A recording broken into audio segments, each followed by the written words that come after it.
otro día, a propósito de algunas cosas que dice Platón en el diálogo titulado Menón, salía un poco esta idea de la importancia que tiene la definición, que desde mi punto de vista es uno de los grandes legados del socratismo, ¿no? Bueno, y veíamos un poco que en casi todos los diálogos aparece la figura de Sócrates, pues empeñado en lograr una buena definición de aquello que constituye el tema de discusión, ¿no? En cada caso con los interlocutores de Sócrates, ¿no? Veíamos que en la mayor parte de los casos la conversación termina constatando Sócrates y los propios interlocutores suyos pues el fracaso de la tentativa, o sea que no han dado con la definición que buscaban, ¿no? Creo yo que este diálogo, el Menón, es bueno, un ejemplo más. En un momento dado, Sócrates le dice a Menón esto, hablando de la justicia. Dice, ¿la justicia es la virtud o es una virtud? Bueno, y dice, igual que el color blanco o la figura redonda. O sea, diciendo, como distinguiendo lo que es la definición de algo de un caso, incluso un caso típico o prototípico de ese algo, ¿no? Y una reflexión análoga pues también aparece sobre el color blanco y la figura redonda. O sea, la necesidad de no confundir la blancura con algún blanco y la redondez pues con, yo qué sé, con un objeto redondo, ¿no? O sea, no es lo mismo la esfera, tal como la consideran, por ejemplo, los geómetras, pues que una pelota de fútbol o de tenis que es esférica. O sea, es un caso de la esfera.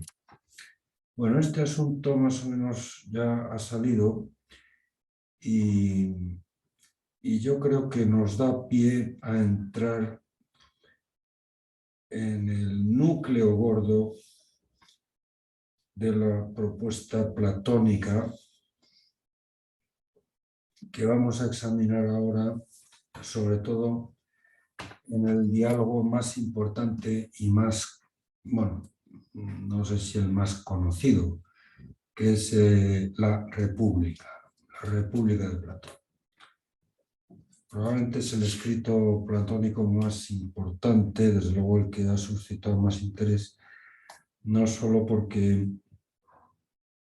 digamos, por su tonelaje, que la verdad es que es amplio. Yo tengo aquí un ejemplar bastante bueno, una traducción muy bien hecha, pero vamos, que tiene más de 500 páginas, ¿no? El diálogo, o sea, el escrito este titulado La República, pues tiene 10 capítulos. Bueno, realmente se les suele llamar libros, ¿no? Pero bueno, quizá hoy diríamos que el libro este, titulado La República, pues tiene 10 capítulos, ¿no? Pero vamos, es sin duda el escrito, junto con las leyes, que también tratan del tema de la política, pues es el escrito más extenso y yo creo que uno de los más densos. No solamente, repito, por el tonelaje, sino por la importancia de los temas que se tratan. Es probablemente el escrito de Sócrates donde aparece más claramente planteado el gran tema de la, digamos, la concepción dualista de Platón, la idea de que la realidad, digamos,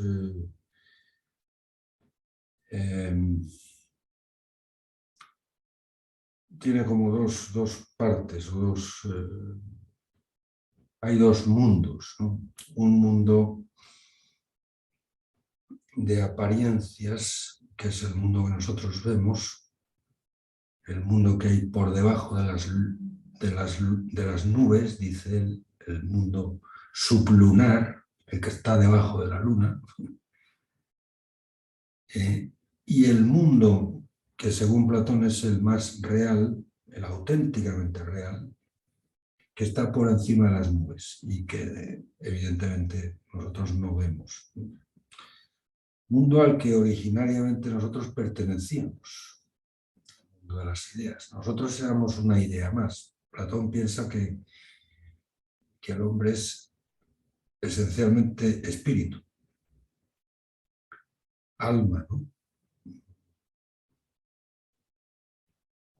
Y que la condición corpórea del hombre es una condición sobrevenida y algo parecido a un castigo, ¿no? A un ostracismo, un destierro, ¿no?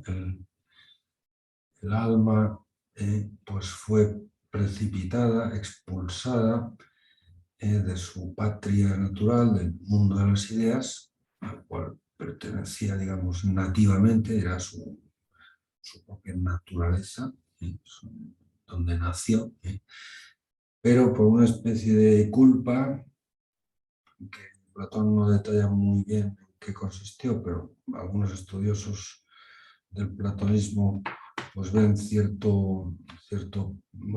familiaridad con la creencia judeo-cristiana sobre el pecado original, pero vamos, una culpa que efectivamente le hizo merecedor de castigo, y ese castigo consiste justamente en quedar encerrado en un cuerpo, o sea, encapsulado en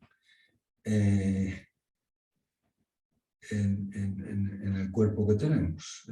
O sea, el alma está incorporada, pero no por naturaleza, sino por castigo. O sea, no porque haya nacido para informar a un cuerpo, que es, por ejemplo, la idea ilemórfica que tiene Aristóteles, ¿no? No. El alma, digamos, originariamente convivía con el resto de las ideas en un mundo distinto, totalmente espiritual, del cual fue expulsado y condenado, digamos, a penar, encarcelada en una, pues en una prisión. El cuerpo es la cárcel del alma. Esto es quizá una de las fórmulas así más tópicas que expresan un poco la idea verdaderamente peyorativa que tiene Platón en general del mundo material, ¿no? Y muy en concreto de la corporeidad material humana. Es un peso muerto, es un lastre, es una prisión, es algo que nos... en los libros centrales o los capítulos centrales de la República, que ya digo, en general trata sobre política.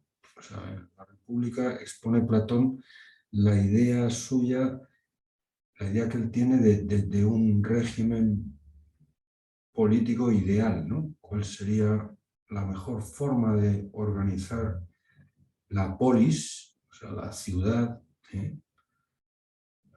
no, particularmente la suya, la polis ateniense, ¿no?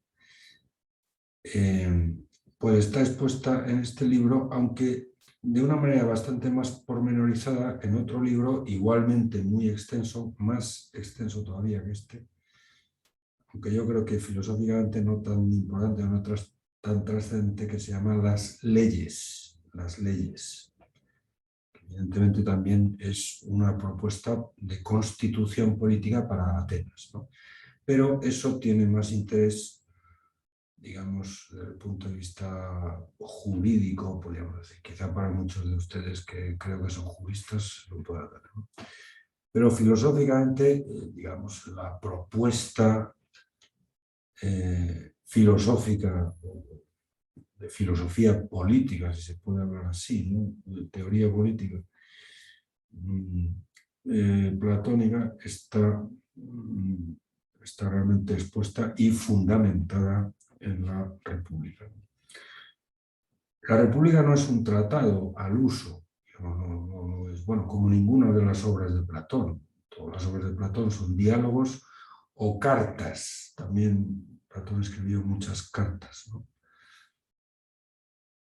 Pero no tienen ni mucho menos la pretensión de un desarrollo sistemático de una doctrina o digamos, un texto expositivo en forma dialéctica o en forma ni siquiera académica o escolar, ¿no? O sea, más o menos pedagógica, ¿no?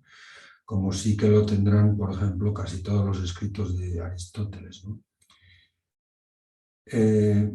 La República es propiamente un diálogo que mantiene Sócrates aunque intervienen algunos otros personajes, pero el interlocutor principal es un tal Glaucón. Bueno, y la parte central de este diálogo, que son los libros quinto, sexto y séptimo, particularmente el séptimo, pues es donde Platón expone más claramente su doctrina sobre las ideas, su concepción dualista, y lo hace echando mano pues, del famoso metáfora esta de la cueva, ¿no? El mito de la caverna. O sea, Platón se inventa un cuento, una historia, vamos, fingida, un mito, que lo expone muy claramente al comienzo del libro séptimo de la República. Lectura que, si tienen ustedes oportunidad, les recomiendo vivamente. Bueno, en general, aunque el texto de la República, ya digo, es muy amplio, pero si quieren ustedes hacerse cargo de la, digamos, de la propuesta filosófica central de Platón, y no solo en política, aunque aquí está expuesta en términos políticos, sino en general filosófica, o sea, cuál es el núcleo central de la filosofía platónica, está expuesto en estos tres libros, libro quinto, libro sexto y libro séptimo de la República, de una forma verdaderamente prototípica, es decir, de una forma muy completa. Por supuesto que hay otros textos de Platón, otros muchos diálogos donde aparece también pues toda esta teoría o doctrina dualista, el mundo de las ideas, el mundo de las sombras, ¿no? Pero bueno, quizá de una manera mucho más lacónica y mucho más fragmentaria, ¿no? Aquí realmente está expuesto de una manera mucho más pormenorizada. Y a mí me gustaría, bueno, pues, me gustaría detenernos un poco en, bueno, no en todo el texto de estos capítulos, que obviamente no es posible en un rato, pero sí me gustaría sugerirles algunas cosas que yo he sacado de la lectura, bueno, de la relectura, porque la verdad es que es un texto que he leído varias veces, ¿no? Claro, con ocasión de tener que dar este curso, pues bueno, he tenido la oportunidad de releerlo y me he hecho un pequeño esquema que, bueno, que les les digo ahora, ¿no? Y al hilo de ese esquema, pues también pensaba pues que leyéramos algunos pasajes de este texto, ¿no? Vamos a ver, se me ocurría, no sé si como título, como emblema o lema de toda esta parte, y yo creo que podría ser un emblema bastante general o aproximativo en general del pensamiento platónico.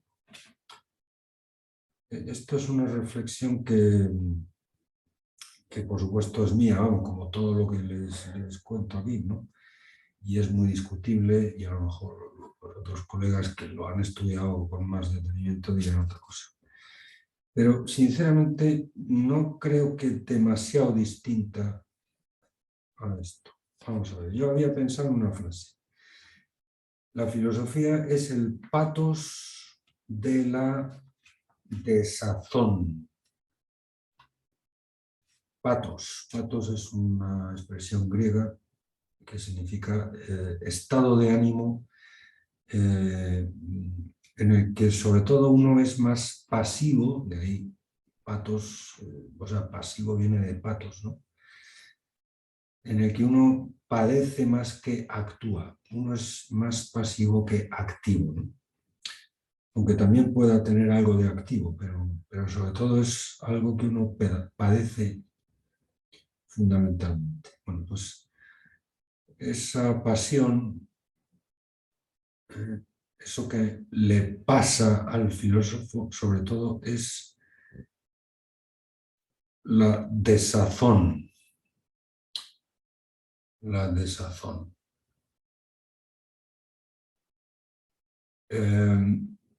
Esto que acabo de decir puede parecer un poco extravagante o incluso un poco curioso. Y ya digo, es muy discutible tal, pero es una idea recurrente que me venía a la cabeza conforme iba releyendo ya, digamos, ahora estos textos. Permítanme un poco que explique esta idea que, repito, es mía, es una interpretación mía.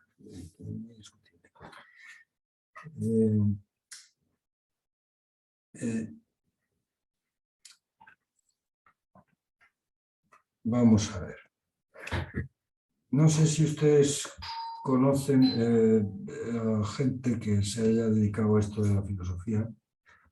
Probablemente a lo mejor conozcan a algún profesor de filosofía si han tenido esa asignatura en bachillerato. Bueno, yo lógicamente, como estoy en ese caso, pues conozco a bastantes, a mis colegas. No sé si yo mismo me puedo considerar integrado dentro del gremio aunque aspiro a ello, ¿no? Pero eh, eh, a mí me parece que esto es una cosa que nos pasa bastante a los que nos dedicamos a esta cosa. En general somos gente que tiende... Otra cosa es que uno pueda intentar resistirse a ello, y yo modestamente lo intento, no siempre con éxito, al pesimismo. No es exactamente eso lo mismo que lo que significa desazón, pero son dos actitudes bastante cercanas. O sea, experimentar, digamos, una cierta insatisfacción con el mundo que hay. Y bueno, no creo que sea un rasgo, desde luego, exclusivo de los filósofos, de la gente así un poco más rara, ¿no? Tengo la impresión de que, especialmente si nos detenemos a considerar la política, o sea, el mundo de la política, y no el mundo que vivió Platón, sino yo creo que en cualquier época de la historia, y muy particularmente a lo mejor en esta época y en países como los nuestros, pues esa sensación la tiene mucha gente. es una sensación muy generalizada. No solamente, ya digo, entre filósofos, pero tengo la impresión de que entre los filósofos es especialmente aguda esta. Bueno,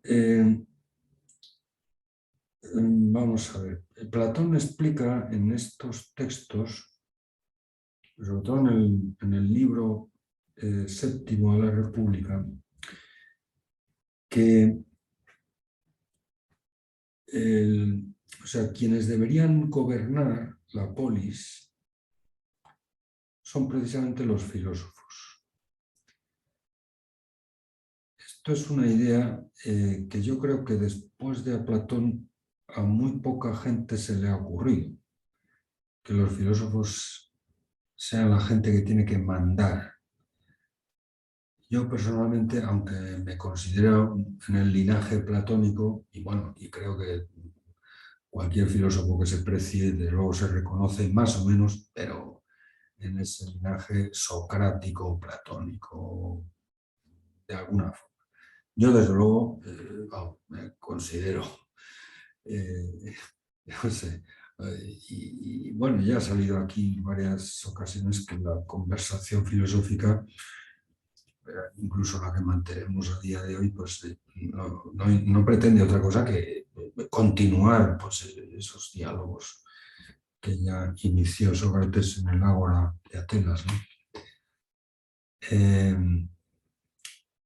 Pero me parece que, o sea, me parece que esta idea que Platón expone aquí de una forma muy plástica con este mito de la caverna, sigue siendo, digamos, muy interpeladora a día de hoy, ¿no?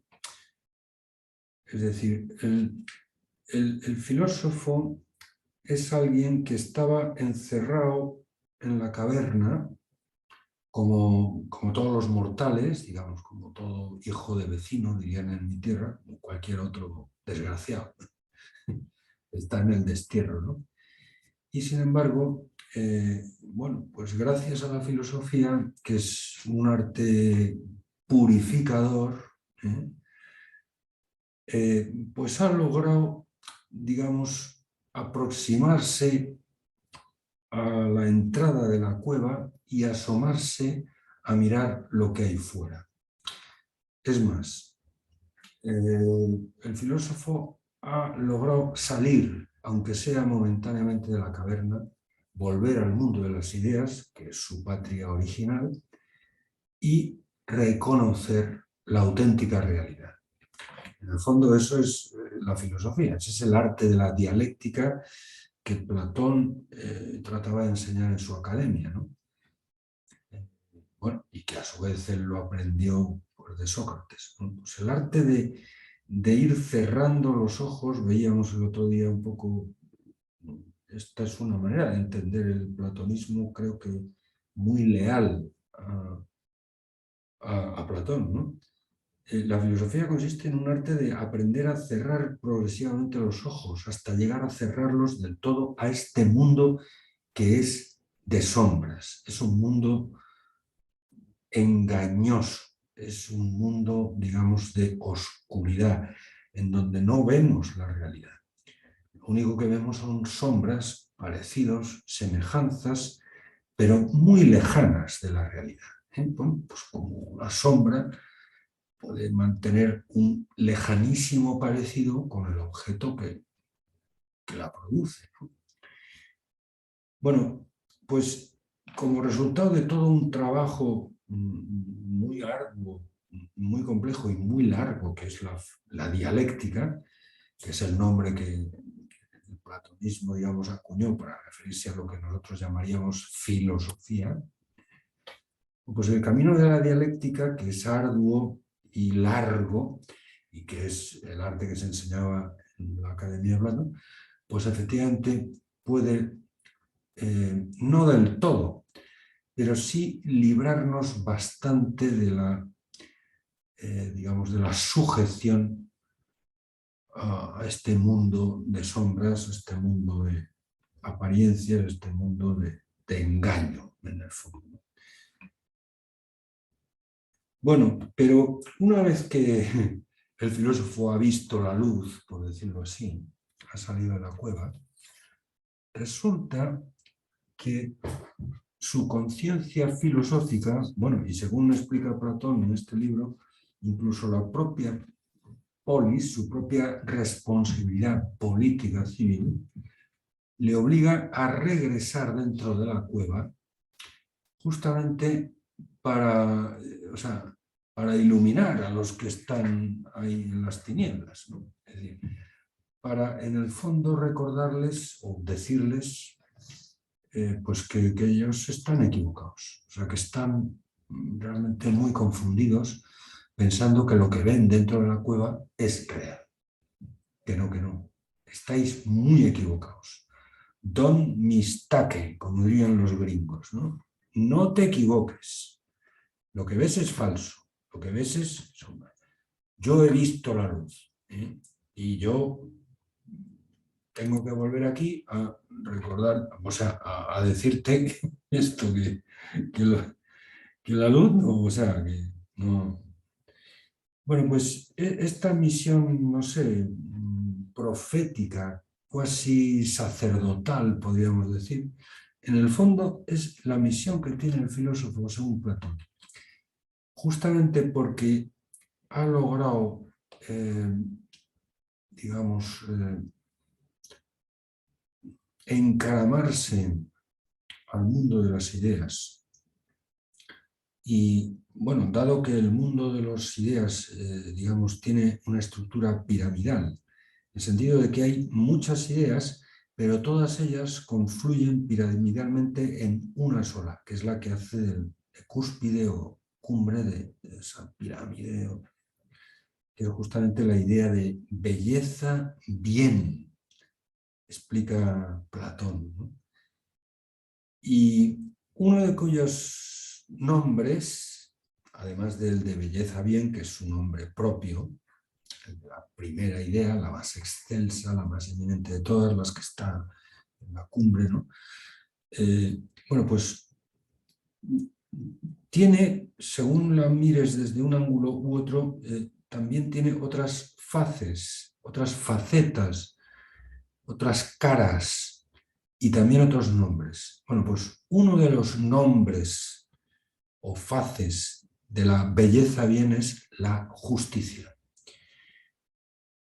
que según Platón, y eso lo explica también en otro, bueno, precisamente en el Menón, ¿no?, al que me refería antes, ¿no? La justicia es no solamente una virtud, sino que es la virtud. Cuando hablábamos a propósito de este diálogo el otro día, ¿no?, pues de la importancia, repito, que tiene la definición. Bueno, pues en el Menón, aunque realmente no es una buena definición de justicia, pero lo más cercano a la definición de justicia que encuentran los interlocutores, sobre todo Sócrates, pero dialogando con Menón, es que, diga usted, la, la mejor definición de virtud, que es lo que se trata de definir ahí en el diálogo Menón, desde luego no es decir de ella que la justicia es la virtud. No, porque hay otras virtudes además de la justicia. Pero realmente entendiendo que la justicia es la virtud, podríamos decir, la principal virtud, se entiende, o por lo menos se empieza a entender bastante lo más esencial que tiene la virtud. Bueno, pues el filósofo, como resultado de todo ese ascenso dialéctico al mundo de las ideas y a través, digamos, de la dialéctica, de las ideas más elementales, por decirlo así, las que están en la base de la pirámide, hasta la idea más eminente que hace de cúspide de ella, que es la idea de belleza bien, uno de cuyos aspectos es la justicia, pues precisamente por esa razón es el que está en mejores condiciones de regresar al mundo de los mortales, por decirlo así, y pastorearnos, conducirnos para que nos liberemos, como él ya se ha liberado. Cosa que es una tarea importantísima, desde luego. Es una tarea urgente, pero es una tarea muy difícil. Porque quien se ha acostumbrado a la sombra, le cuesta mucho volverse a la luz. O sea, es más, si tú estás, digamos, si tú estás en una zona umbría de sombras, y de repente se hace un foco de luz o se enciende, se prende la luz de repente, pues tu primera sensación es quedar cegado, ¿no? Lo cual pues, puede parecer paradójico, porque claro, la luz es justamente lo que hace visibles a las cosas. Y más que cegarnos, lo que tendría que hacer es, y lo que normalmente hace, pero después, es iluminar, no cegar. Pero efectivamente la primera reacción es violenta contra el filósofo que quiere sacarnos de un sitio lamentable, pero al que ya nos hemos acostumbrado.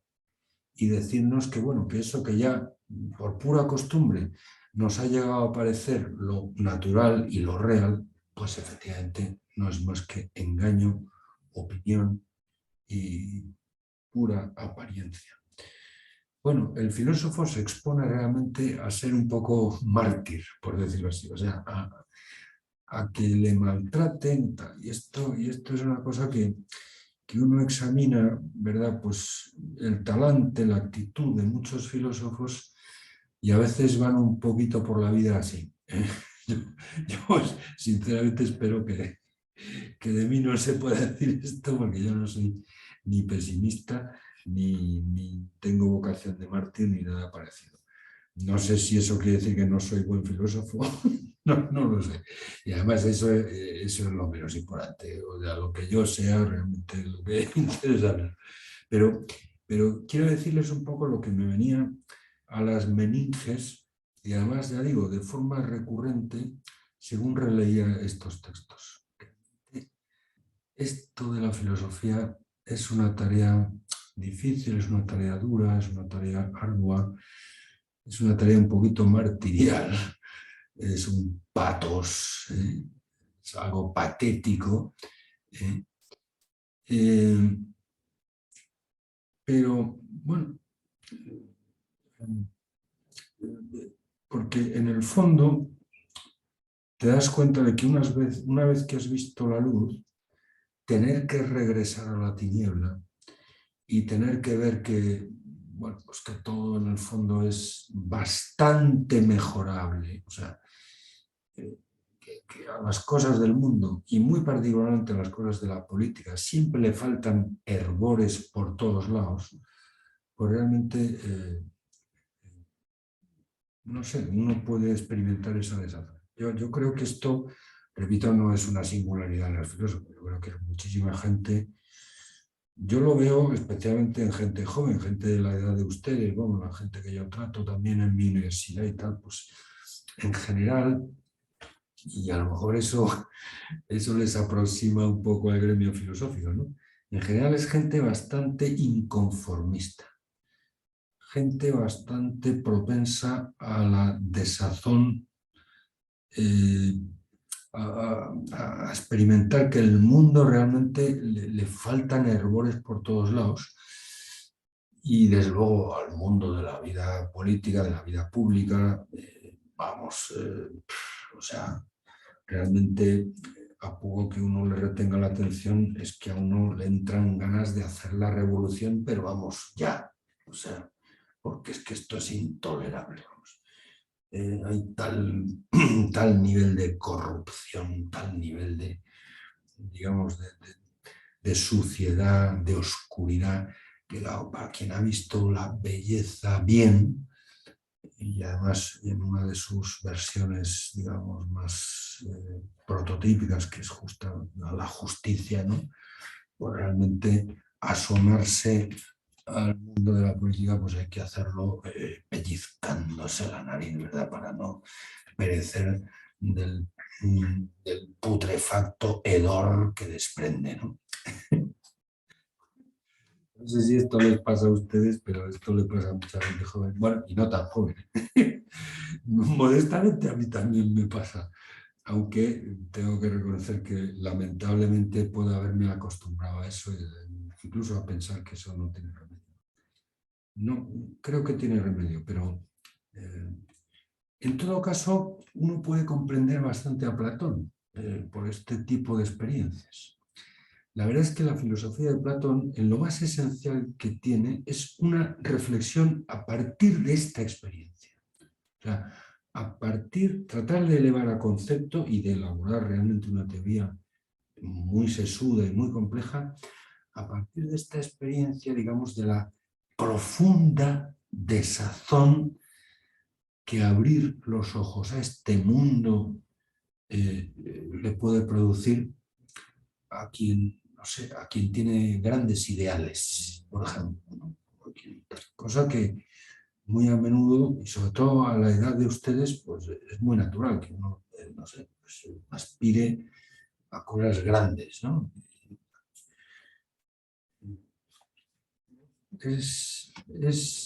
Creo que teniendo a la vista esta vivencia, se entienden mucho los textos de Platón. Por eso el lema este que yo proponía, ¿no? La filosofía es el patos de la desazón. Ciertamente diciendo eso, no dices todo, ni creo que lo fundamental de la filosofía. Pero desde luego sí que das una pauta muy interesante para empezar a leer a Platón con aprovechamiento. Por ejemplo, más bien hacia el final del libro quinto,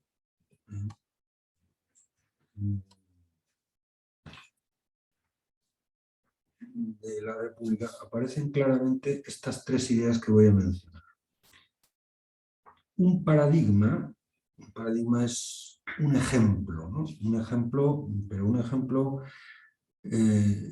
prototípico. Muchas veces se emplea esa palabra, un prototipo, ¿no? Digamos, el ejemplar, digamos, más puro o más, digamos que, el mejor ejemplo o el mejor caso que se puede proponer de algo, de un tipo, de una clase de entes, bueno, pues no sé, dentro de la clase de los hombres, pues lo que podríamos entender como el superhombre, ¿no? O dentro de la clase de los perros, pues yo qué sé, pues el Rin Tin Tin, que era un perro extraordinario que aparecía en las series de televisión cuando yo era muchacho, ¿no? O, pues no sé, pues, por ejemplo, pues, un paradigma, por ejemplo, de belleza, la belleza de un retrato, ¿no? Pues piensen ustedes en un retrato, bueno, verdaderamente ejemplar, o sea, de libro, de estos que se pueda enseñar en un manual de cómo hacer pintura retratista, ¿no? Estoy pensando, por ejemplo, en algunos retratos que hizo Goya o algunos retratos del Greco, por ejemplo. Son verdaderamente paradigmáticos. Pues uno piensa un paradigma de belleza, por ejemplo, un retrato, o de justicia en un estado, ¿no? Bueno, pues ese paradigma, dice Platón, no es menos perfecto, no deja de ser paradigma, no deja de ser el máximo exponente de algo, por el hecho de que no exista. Para ser paradigma, le basta poder existir. Esto es una idea, digamos, directriz para entender el platonismo. Para que algo, digamos, sea perfecto, no hace falta que exista. Es más, Platón considera que justamente lo perfecto es lo que no existe en este mundo. O sea, existe en otro mundo, pero desde luego en este no. Para que algo sea perfecto no hace falta que exista. Basta con que pueda existir. Y esto es ante todo lo característico de una idea. Incluso, si quieren ustedes, de un ideal. O sea, un ideal, efectivamente, nosotros podemos aproximarnos, por ejemplo, a un ideal político como puede ser la paz perpetua. La paz perpetua. Esto es el título de una obra de Kant muy interesante, en la que Kant plantea justamente el ideal político de una situación estable, no pasajera, no unos cuantos días que no haya guerra, no, sino una situación a la que podamos llegar en la que establemente, de manera permanente, haya paz en todos los países, en todo el mundo. O pues a poco que uno se pare a considerarlo, esto es una situación que no ha existido nunca en la historia de la humanidad.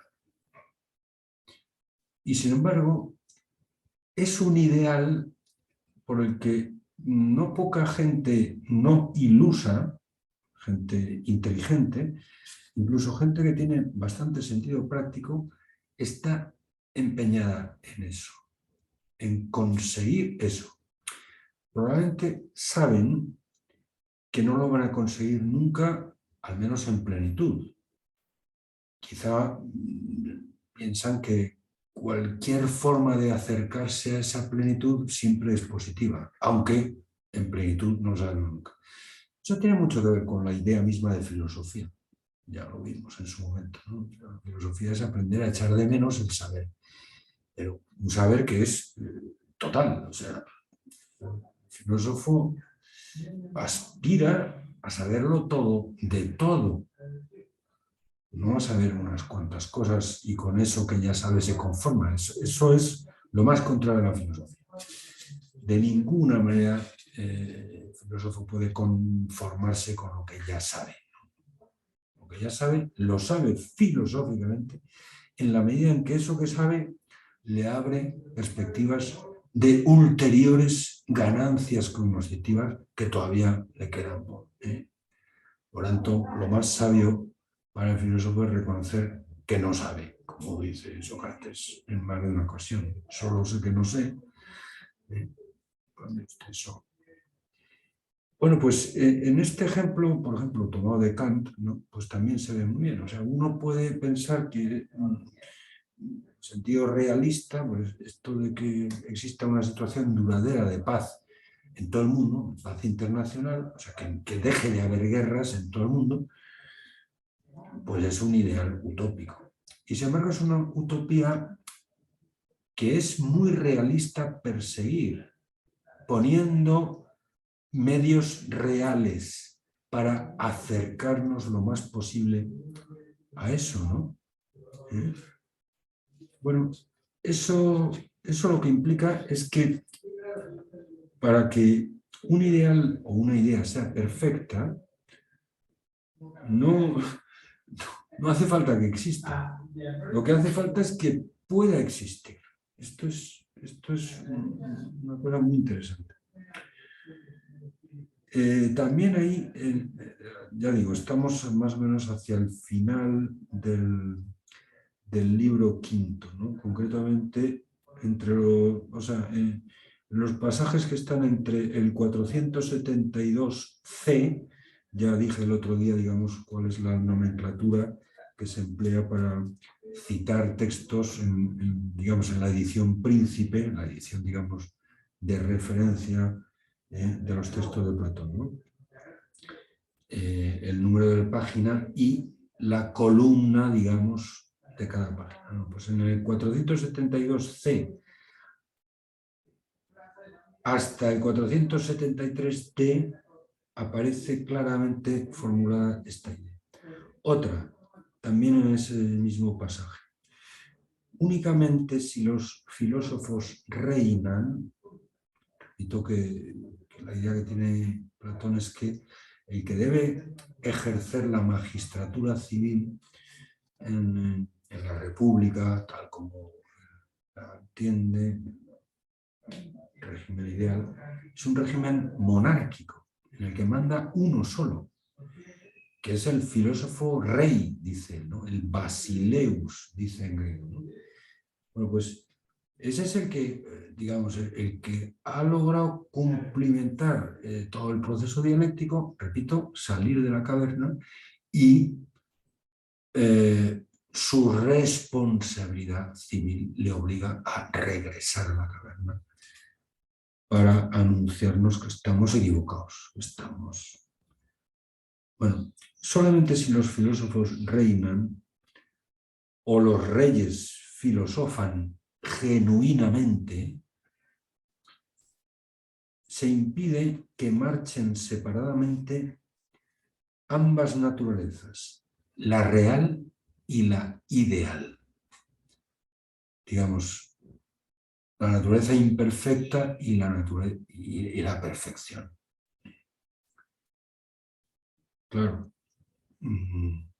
Ya digo que esto es, aunque yo me considero platónico, si se puede hablar así, esta es de las pocas cosas de Platón que no me convencen nada, porque yo creo que los filósofos no están para mandar, ni muchísimo menos.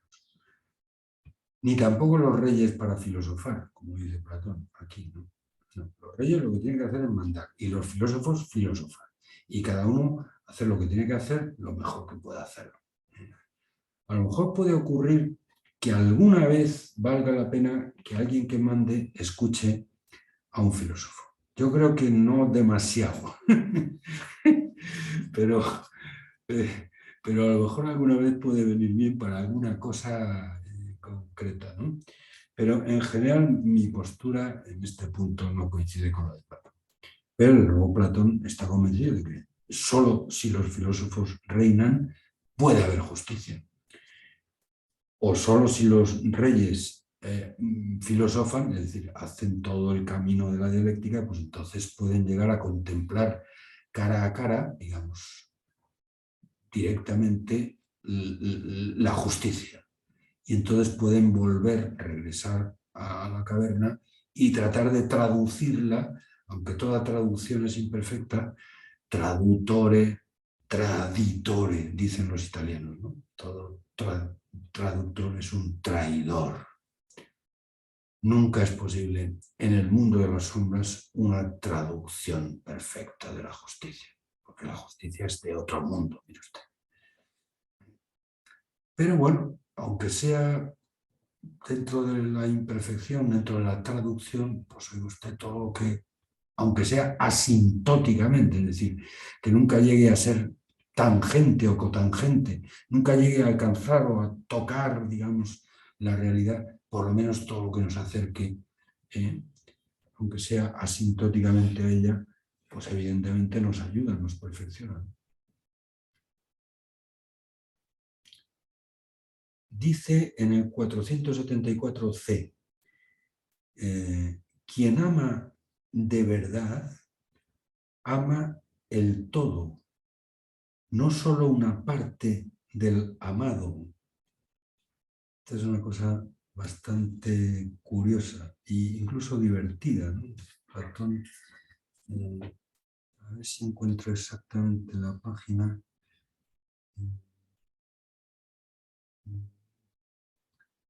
287 dice,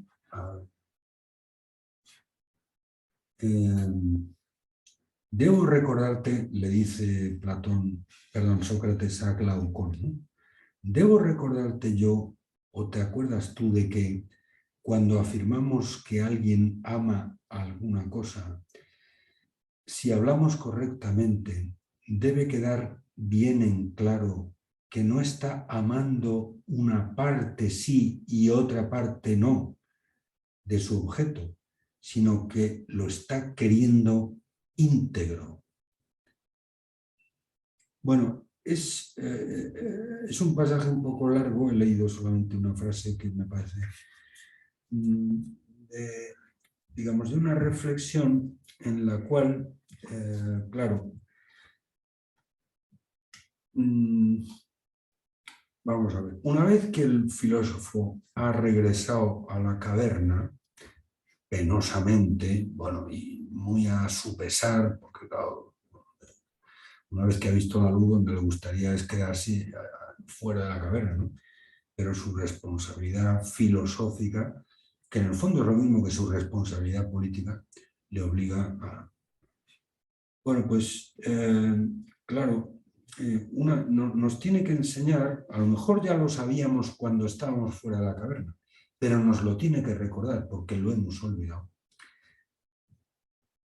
que amar, y la filosofía, ya lo vimos en su momento, tiene mucho que ver con el amor. La filosofía es un tipo de amor, es un tipo de deseo, es el deseo de la verdad, ¿no? El deseo de la belleza, si quieren ustedes, el deseo del bien, el deseo de la justicia. Todos estos deseos, digamos, paradigmáticamente son deseos filosóficos, porque en último término todas las cosas son aspectos de lo mismo, que es la realidad más eminente, la que corona el mundo de las ideas, ¿no? Como en algún momento dirá Sócrates, ese es Dios. Eso es el uno o Dios, dice también, ¿no? Pero que tiene todos esos nombres también, legítimamente. Bueno, pues realmente cuando uno filosofa en serio, cuando uno busca la verdad, no se conforma con saber unas cosas e ignorar otras, ¿no? Cuando uno realmente ama la belleza, no sé, él pone aquí, vamos, ahora tendría que buscarlo, pero pone un ejemplo muy divertido que es, bueno, pues, no sé, una persona que te cae bien o que la quieres o te gusta, pues porque tiene la nariz graciosa, ¿no? Bueno, a lo mejor es graciosa pues para unos que les gusta, yo qué sé, la nariz chata, más bien aplastada, o a lo mejor a otros les gusta la nariz más picuda o más aguda, o tal. Por eso ya depende de gustos, ¿no? Pero en el fondo, claro, a lo mejor puede haber algo en esa persona a la que tú amas que te la hace especialmente amable. Pero lo que tú amas de esa persona no es su nariz picuda o chata, sino que amas la totalidad de la persona. A lo mejor lo primero que te la hizo atractiva de esa persona pues es, ¿no?, que te pareció graciosa la nariz, ¿no? Como puede ocurrir, yo qué sé, con un retrato, ¿no? Pues hay un retrato a lo mejor en el cual realmente es que los ojos del retratado son muy elocuentes, ¿no? Hablan, o yo qué sé, o el sombrero que había puesto, el traje, o las facciones de su rostro, o este gesto que medio descubres, ¿verdad? Pues, bueno, pero realmente lo que te hace amable o lo que hace bello al retrato es la integridad del retrato. Cuando tú quieres a una persona, incluso la quieres con sus defectos. Ciertamente no la quieres por sus defectos. Pero si no la quieres con sus defectos, es decir, toda ella, pues entonces no la quieres realmente. Bueno, esto es un aprendizaje realmente muy difícil para aquel que regresa de la luz a la sombra. Uno tiene que volver a reacostumbrarse a amar las cosas y a tratarlas, pero a pesar de los pesares, ¿no? A pesar de los defectos, a pesar de las imperfecciones, tal, a veces, no sé, el político o el filósofo que busca la justicia, pues a lo mejor algunas veces, aunque no lo pretenda, pero tiene que conformarse, no con la injusticia, obviamente, pero sí con un mal menor que otros males, ¿eh? Esto es una idea bastante curiosa, ¿no? Pero que Platón explica, es decir, la característica, el rasgo esencial del mundo que nosotros vemos es la imperfección. Y sin embargo, podemos descubrir retazos o trazos o elementos, digamos, que nos hagan pensar y por tanto desear pues, la perfección. Quien ama de verdad, ama el todo, no solo una parte del amado. Y lo realmente amado es la realidad íntegra, aunque lo más amable sea una parte de ella. El filósofo ama todo el saber, la verdad íntegra, y sin embargo tiene que acostumbrarse a ir descubriendo, es decir, ir a veces por ensayo y error, pues ir tomando nota, pues esto, de que me he equivocado, corrigiendo errores, rectificando una visión que se ha desviado, etc., ¿no? Los amantes de la belleza no solamente aman los sonidos bellos,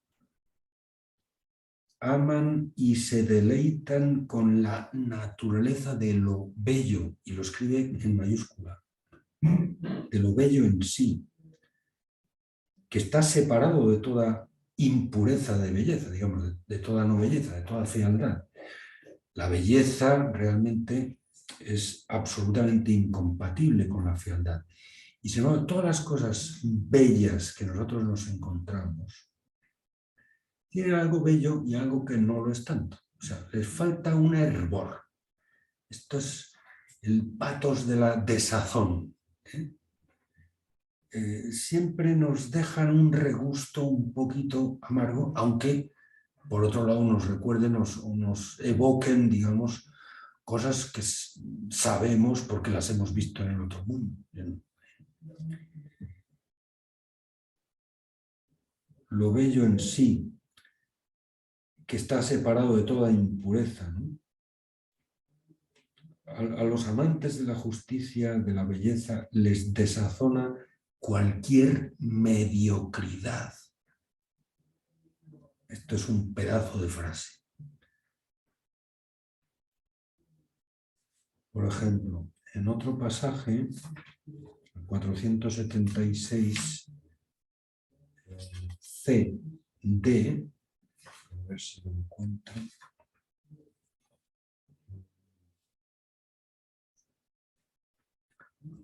El que cree que hay cosas bellas, pero no cree en la belleza con mayúscula. Profe, Sí, disculpa que lo interrumpe. sí, ¿Así quiere que así quiere que interrumpamos o quiere que levante la mano? sí, por favor. Bueno, sí, si quiere, como prefiera. O ¿Me puede interrumpo. volver a repetir la frase que dijo que era una super frase? Ah, pues no me acuerdo cuál era. Ay, Dios mío. No me acuerdo cuál era. Así. Bueno, al filósofo, bueno, o al amante de la belleza, le desazona cualquier mediocridad.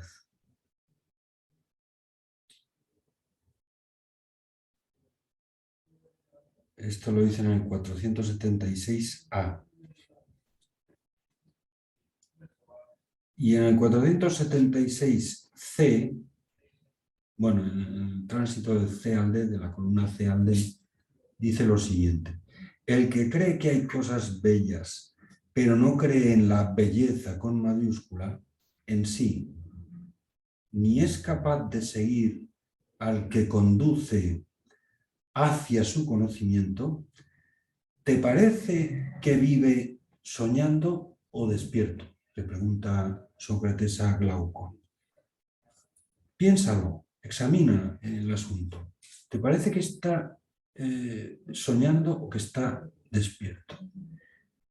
¿No consiste el soñar en que, ya sea mientras se duerme o bien cuando se ha despertado, se toma lo semejante a algo, no por semejante, sino como aquello a lo cual se asemeja?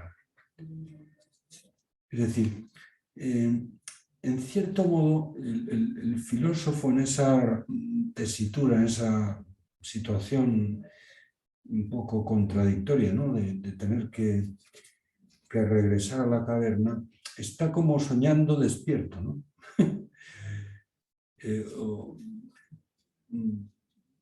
Bueno, pues porque cuando salió de la caverna, pues despertó de un sueño en el fondo. Pero claro, al tener que regresar a la caverna, pues no se sabe muy bien qué le pasa. No, es decir, no se queda tan solo, y esto es un poco lo que conserva todavía de lucidez, no se conforma solamente con lo semejante, con lo que se parece, digamos, a un paradigma, ¿no? Con una imitación, sino que anhela aquello a lo que se asemeja. Anhela, digamos, no se conforma con un prototipo, a lo que anhela es al arquetipo, dicho en términos socráticos, ¿no? Es decir, repito un poco la idea que salió el otro día, ¿no? Es decir, una definición nunca puede cumplirse ni enumerando un conjunto de casos o de ejemplos de aquello que se quiere definir, ni siquiera poniendo uno que es un ejemplo prototípico, el ejemplar máximo, digamos, ¿no? La definición nunca es de algo concreto, sino que es de un tipo, es de una índole, es de una esencia, ¿no? Bueno, pues realmente el filósofo lo que busca es las índoles reales. No se conforma con ninguna realización concreta, aunque pueda ser bastante mejor que otras. Ninguna realidad concreta, digamos, por perfecta que sea, es la perfección. Y por otro lado, la perfección solamente puede ser real si no es de este mundo. O sea, si es ideal. Es decir, no si existe, sino si puede existir. Pero desde luego existirá en otro mundo distinto, ¿no?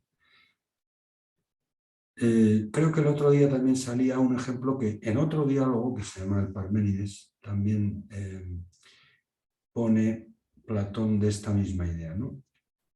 Él habla de que la blancura no es blanca. La blancura es lo que hace blancos a los blancos. Pero la condición de posibilidad de que la blancura emblanquezca a los blancos es que ella misma no sea blanca. Porque si fuese blanca, entonces podría ser más blanca. Porque todo lo que tiene blancura podría tenerla en un grado mayor o menor. Mientras que no se concibe que la blancura pueda ser más blanca o menos blanca. Esto es absurdo. Un objeto redondo, por muy redondo que sea, aunque sea, yo qué sé, lo hayas escrito con un compás perfecto, de una precisión extraordinaria, nunca es la redondez o la circunferencia perfecta.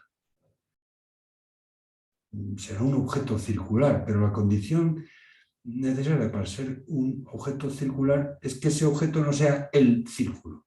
Pues lo que tú buscas como filósofo, y en el fondo la definición que persistentemente persigue Sócrates en todos sus diálogos, es justamente la definición de un arquetipo, no de una realidad por estupenda que sea. No, es la perfección misma. Esto es una línea de fuerza, repito, central del platonismo.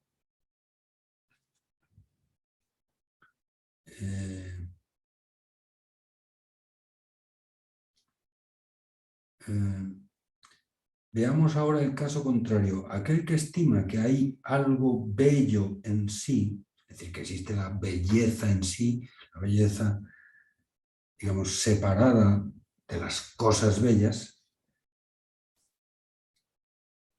y es capaz de mirarlo tanto como las cosas que participan de la belleza, es decir, quien es capaz de ver tanto las cosas bellas como la belleza en sí, separada de las cosas bellas, sin confundir una con otra, o sea, sin confundir las cosas que participan de la belleza con la belleza de la que participan,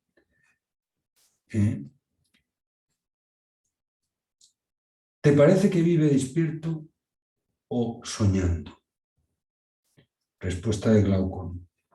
Por supuesto, ese es el que está despierto, el que no confunde una cosa con la otra, el que no confunde la blancura con los blancos, la belleza con las cosas bellas o...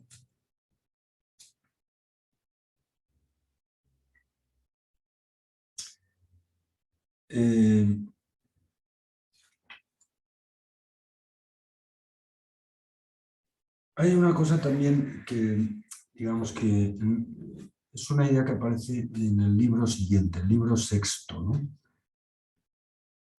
Concretamente en un pasaje que es el 484b. El filósofo alcanza lo que siempre es idéntico a sí mismo. Mientras que el no filósofo deambula en la multiplicidad abigarrada.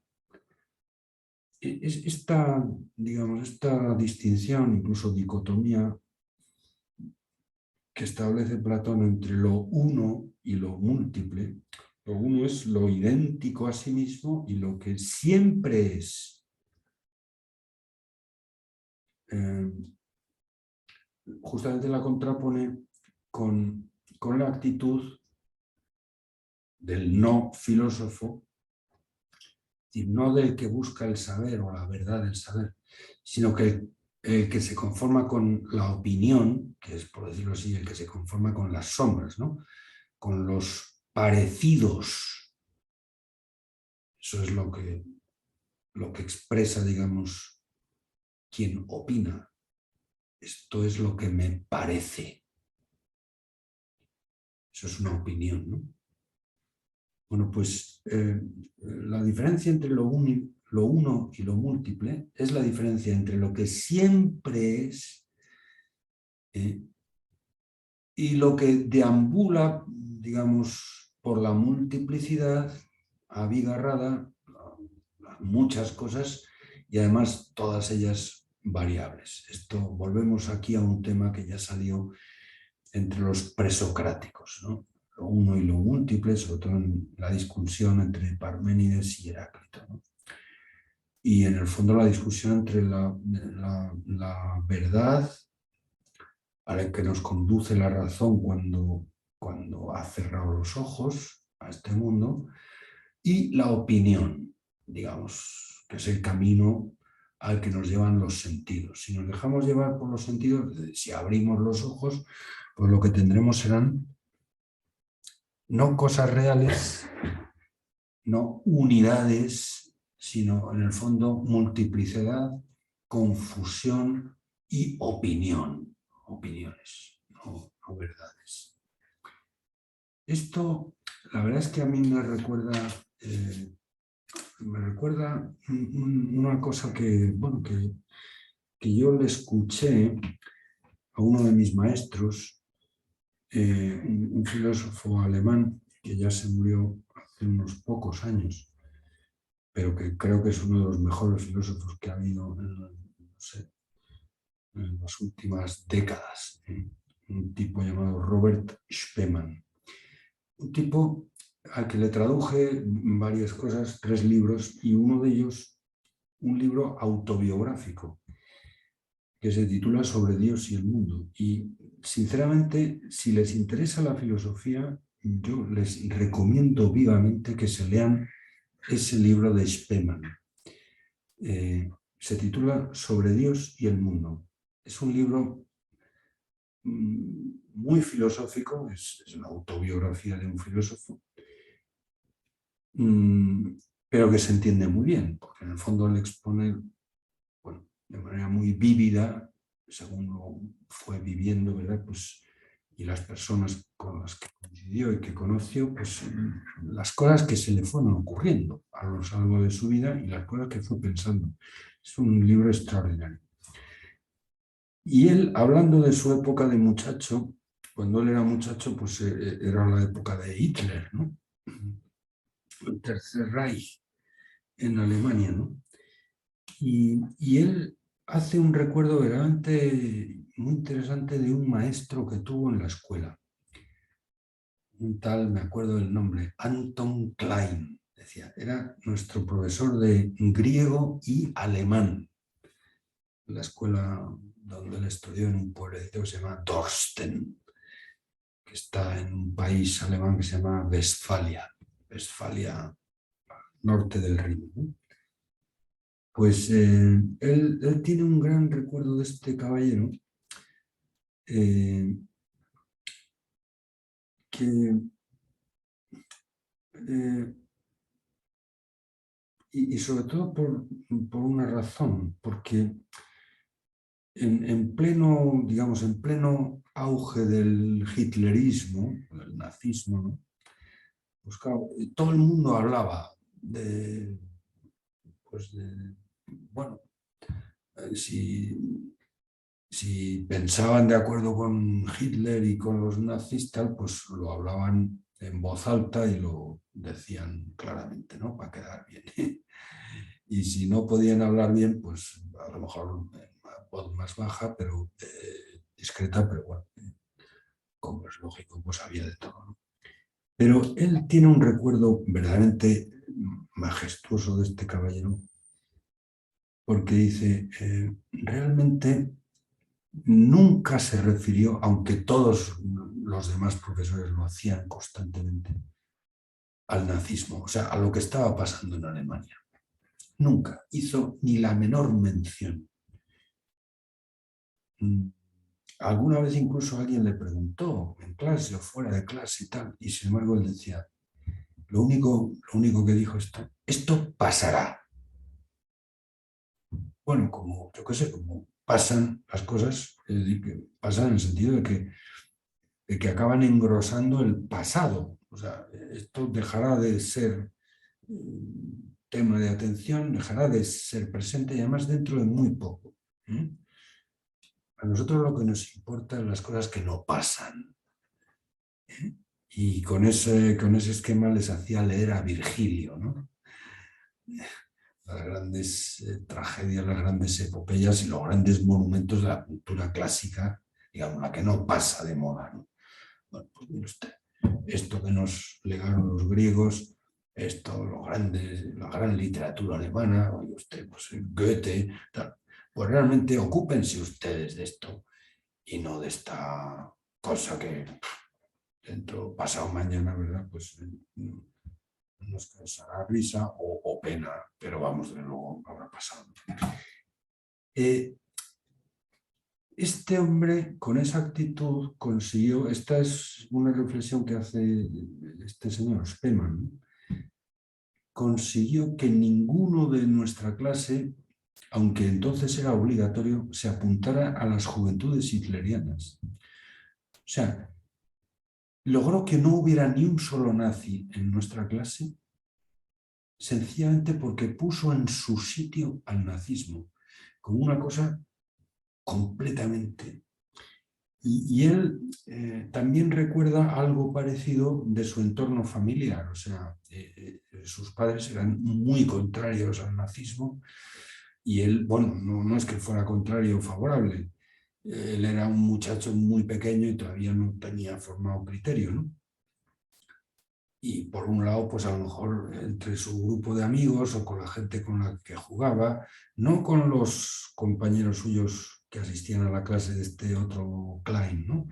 Sino con, a lo mejor con otros compañeros, pues bueno, pues sí, les hacía ilusión que Alemania pues, había vencido a Francia en muy pocas semanas, cosa que en Alemania, sobre todo en aquella época, se entiende muy bien que a muchos alemanes les causara gran entusiasmo, ¿no?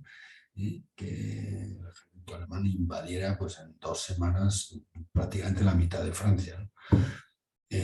O yo qué sé, o incluso pues, que querían ser militares o llegar a apuntarse en cuanto que tuvieran en la edad suficiente pues, a una escuela militar o algo así, ¿no? Pues ese era el ambiente que, bueno, pues que respiraba sencillamente por estar allí en aquella época, tal.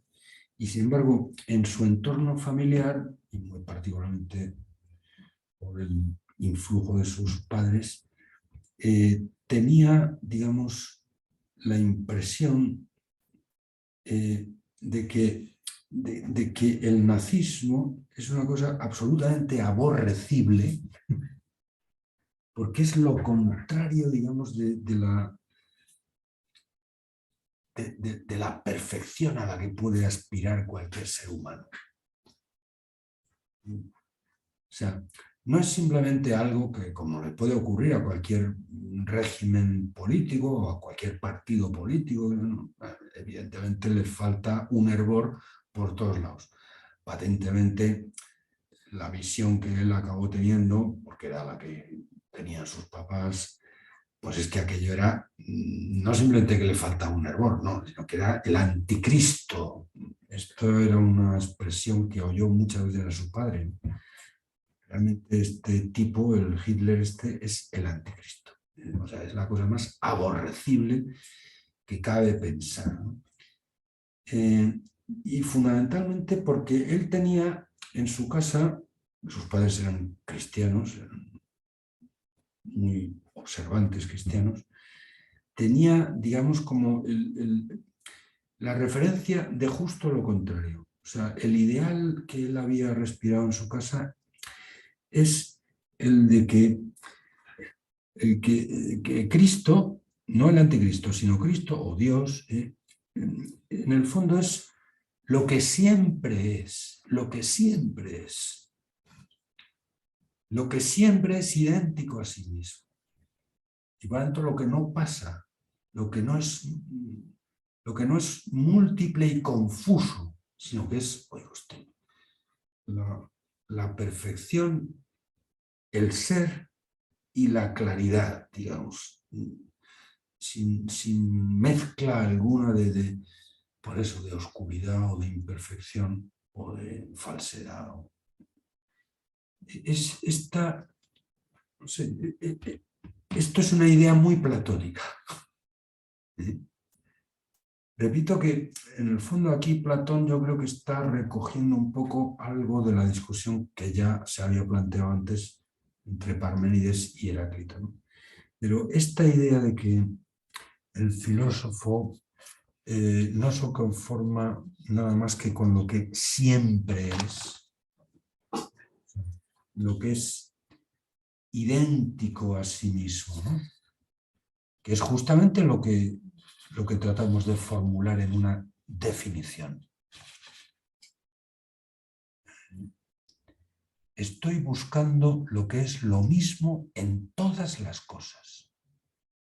¿Recuerdan ustedes? Esto ya aparecía en el Menón, ¿no? Lo mencioné el otro día. No te estoy pidiendo, por ejemplo, que me hagas una enumeración de los saberes o de las artes. No, cuando yo te pido que me definas el saber o el arte, lo que quiero es que me digas qué es lo común, por tanto lo invariable, lo que se da siempre en todos los casos de arte o de saber. Eso es la definición. Bueno, pues esa especie de tensión hacia la unidad, que evidentemente se desazona ante la multiplicidad y la confusión, es superplatónico eso. Es uno de los rasgos más característicos del platonismo. Claro, muy unido a todos estos argumentos está un elemento también fundamental, ¿no? bueno, ya lo he mencionado algo, ¿no? Pero que, es decir, que conocer no es lo mismo que opinar. Lo opinable versa no sobre lo que siempre es, sino sobre lo que es unas veces y otras no, lo que es a veces, lo que es pasajero, pero lo que es pasajero en el fondo está mucho más cerca del no ser que del ser. Aquello a lo que le falta un hervor, por ejemplo, en su constancia y en su identidad, pues está mucho más cerca de lo irreal, o sea, de lo que vemos dentro de la caverna, que de lo real. Bueno, pues, a ver.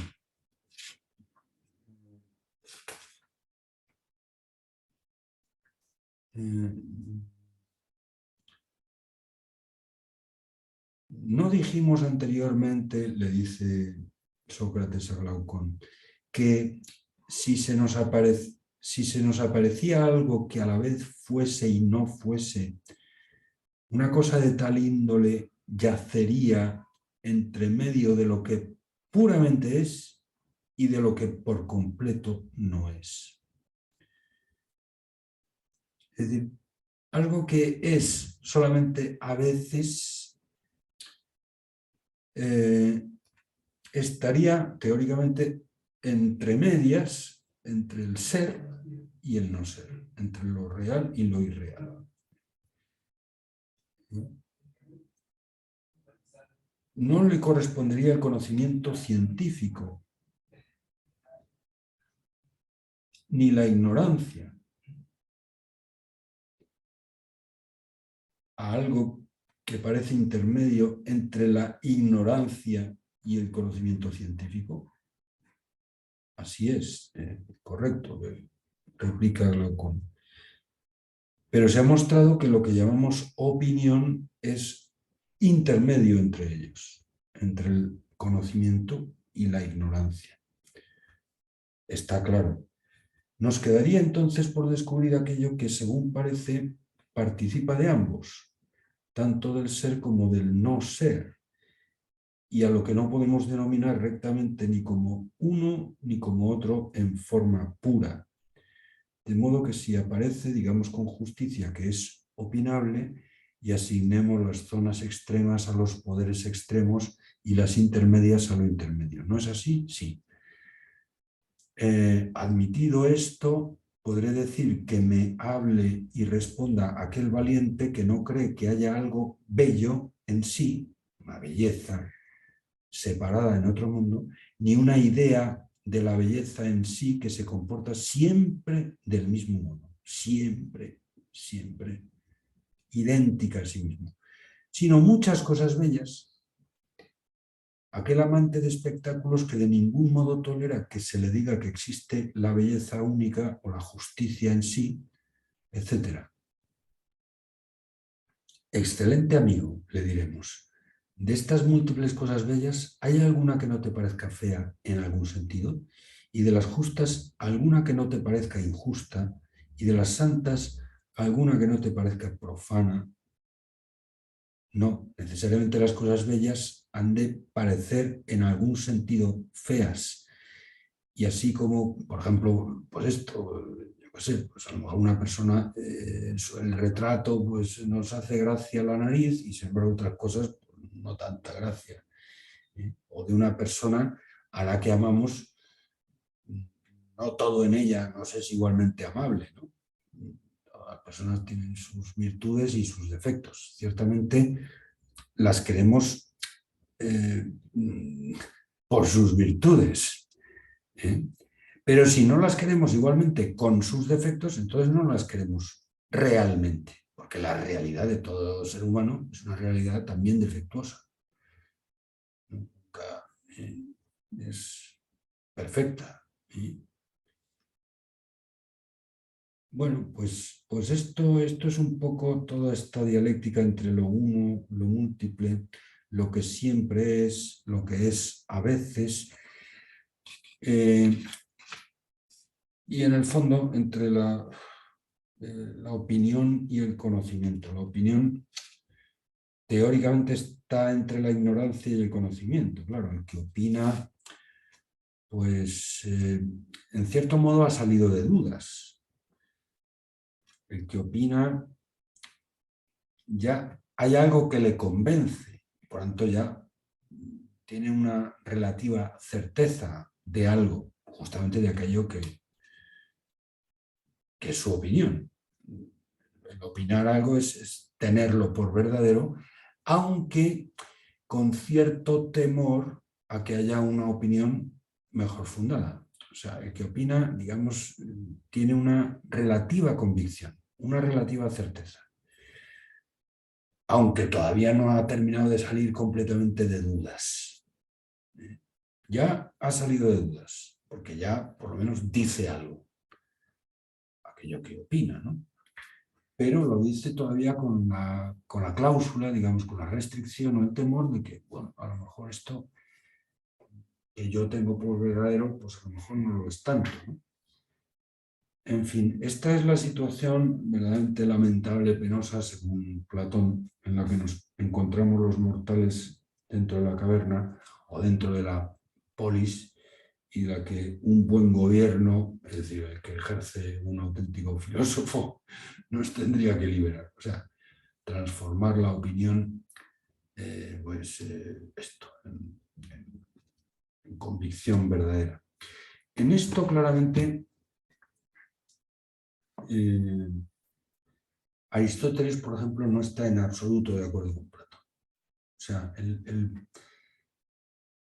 el gobierno político para Platón, en el fondo, es, si se entiende bien lo que hemos visto hasta ahora, bueno, y si se ve lo que el propio Platón dice, a veces de manera explícita, digamos, la república platónica es el prototipo de una teocracia. Y el que tiene que ejercer la más alta magistratura, pues, la república platónica, es monárquica, insisto, es un gobierno de uno, el rey, el Basileus, ¿no? Filósofo rey. Bueno, pues en el fondo lo que tiene que hacer es llevarnos a la luz, es decirnos la verdad, que él ha visto previamente, porque, bueno, en el fondo ha llegado a la cumbre del mundo de las ideas, a la idea máxima, que en el fondo se identifica con Dios, ¿no? Y lo que tiene que hacer es rehacer el camino inverso para llevarnos, o sea, llevar a Dios o la justicia o la belleza o la verdad, etcétera, aunque sea traduciéndola y por tanto traicionándola un poquito, pues otra vez a la polis, ¿no?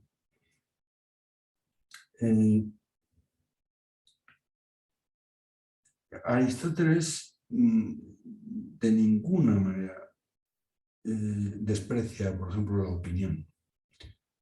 El gobierno democrático para Aristóteles, bueno, la idea que tiene Aristóteles de la constitución ateniense, que él la propone en un libro que se llama La Política de Aristóteles,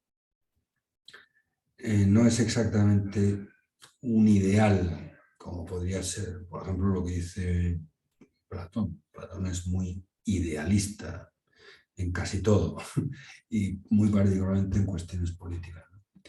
Y él piensa, pues eso, que hay un régimen perfecto y que todo lo demás, pues es perfección pura, ¿no? Y desde luego, Aristóteles piensa que lo mejor es, o sea, a ver, que lo mejor es enemigo de lo bueno. Esto es un dicho de mi país, que no sé si acá en el Perú lo emplean, pero que en el fondo lo que debemos aspirar es a lo menos malo, ¿no? Y para Aristóteles lo menos malo es un régimen mixto, que tenga algo de monarquía, pero también algo de aristocracia y algo de democracia, que son los tres, digamos, formas de gobierno típicas, ¿no? El propio Platón también las explica en el libro de las leyes, ¿no? Bueno, y Aristóteles dice, bueno, es mucho más realista perseguir pues un régimen mixto, que justamente por su mixtura, pues es más, tiene dos ventajas para Aristóteles. Primero, que probablemente es mucho más duradero, cosa que es muy importante para un griego de esa época, o sea, que no haya revoluciones, que no haya situaciones, digamos, de desórdenes políticos que requieran estar cambiando de régimen con mucha frecuencia. O sea, lo bueno de un régimen, aunque no sea perfecto, es que dure. Y para eso hace falta que tenga, digamos, una cierta resistencia inmunológica a las peores perversiones de cada una de esas tres formas posibles de gobierno, ¿no? El gobierno monárquico, el gobierno de uno, mono, se puede degenerar en tiranía. El gobierno de los mejores, eso significa aristocracia, puede degenerar en oligarquía, es decir, el gobierno de oligos, de unos pocos, ¿eh? Que no son los mejores. Eso es una oligarquía, ¿no? Y a su vez la democracia fácilmente puede generar en demagogia. Bueno, pues lo ideal entre comillas, porque no es nada idealista, repito, Aristóteles, es un régimen mixto, es decir, que tenga un poco de las tres formas típicas de gobierno y por tanto sea inmunológicamente más resistente, ¿verdad? Pues tanto a la revolución como a la degeneración, pues esto, tiránica, o oligárquica o demagógica. En esto se pone claramente en relieve que Aristóteles es un tipo que no pide cerrar los ojos, sino abrir los ojos. Y la política de Aristóteles, muy al contrario que la República de Platón, es por lo menos la mitad del libro, que también es un libro muy extenso. Ese tiene solo 8 capítulos, pero es muy extenso también. Pues casi la mitad, casi los 4, es un estudio de campo, podríamos decir hoy con nuestro lenguaje. Es un estudio empírico de cuáles son las constituciones de cada polis que él pudo visitar y conocer y a ver cómo les va. Con estas leyes que ustedes tienen, cómo les va. Cuáles son las ventajas y los inconvenientes de cada tal. Bueno, y entonces él, después de haber hecho ese estudio empírico, pues hace su propuesta de cuál sería el mejor régimen para Atenas, ¿no? Y él piensa que en un régimen auténticamente político es muy importante la opinión. Y de hecho la democracia, o lo que tiene de democrático el régimen mixto que propone Aristóteles, es una toxocracia. Él lo dice con esta palabra, ¿no? Es el régimen de la opinión mayoritaria.